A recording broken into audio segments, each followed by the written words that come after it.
on a eu la chance de rencontrer le président de Monténégro et c'est très intéressant parce que le président a été nouvellement élu et on voit que c'est une rupture vers une politique qui est beaucoup plus tournée vers l'Europe. C'est un président qui est assez jeune et donc qui est tourné vers la démocratie. He was extremely EU facing. Really an economist, studied in Oxford, seemed to really represent and reflect kind of these like Western values for Montenegro, and was very, very positive about what he thinks and hopes he can do. C'était très intéressant de visiter Mostar.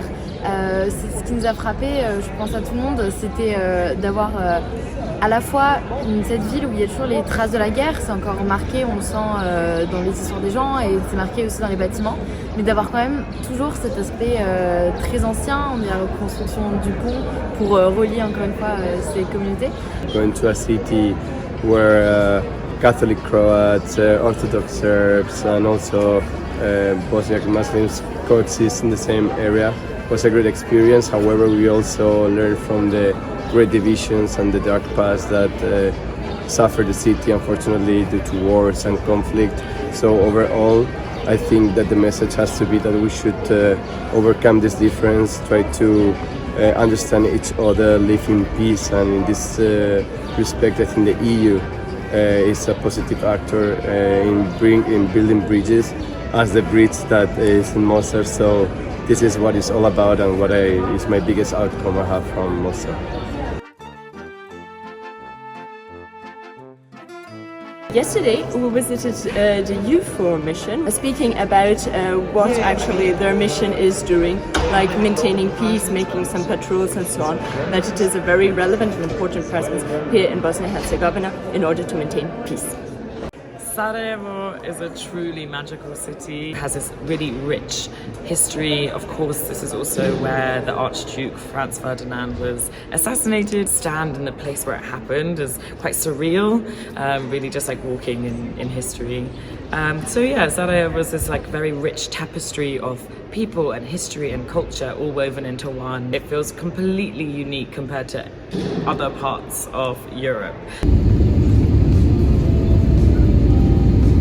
For me, the most rewarding point of the trip was the visit to NATO headquarters in Brussels.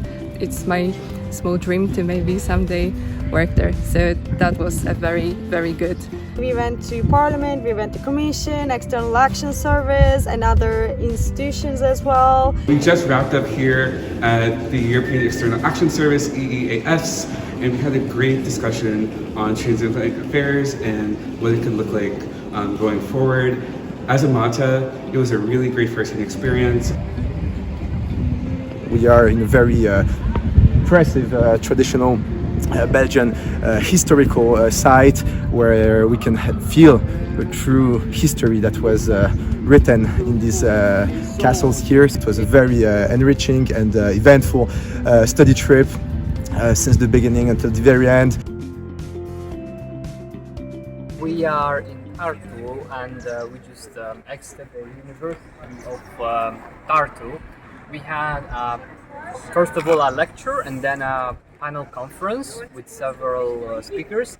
The very topic of the discussion was about Russia-Ukraine war because our Baltic trip is regarding security.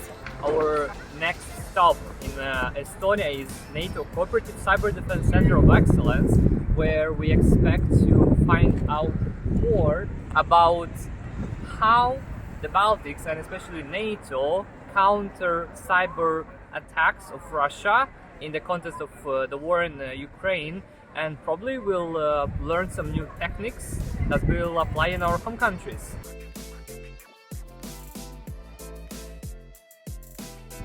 Right now we are in Helsinki, where we arrived yesterday from Tallinn by ferry.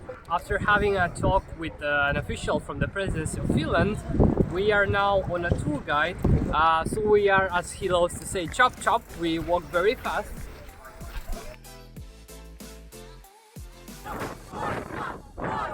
We are already leaving for our next destination, which is Sweden. Just been to the Swedish Defence Research Agency, Totalförsvarets forskningsinstitut. here in Stockholm. It was a really a grand finale of a compact program here at the Baltic study trip. That was lovely. It was very high quality. I didn't expect to see that much as I did.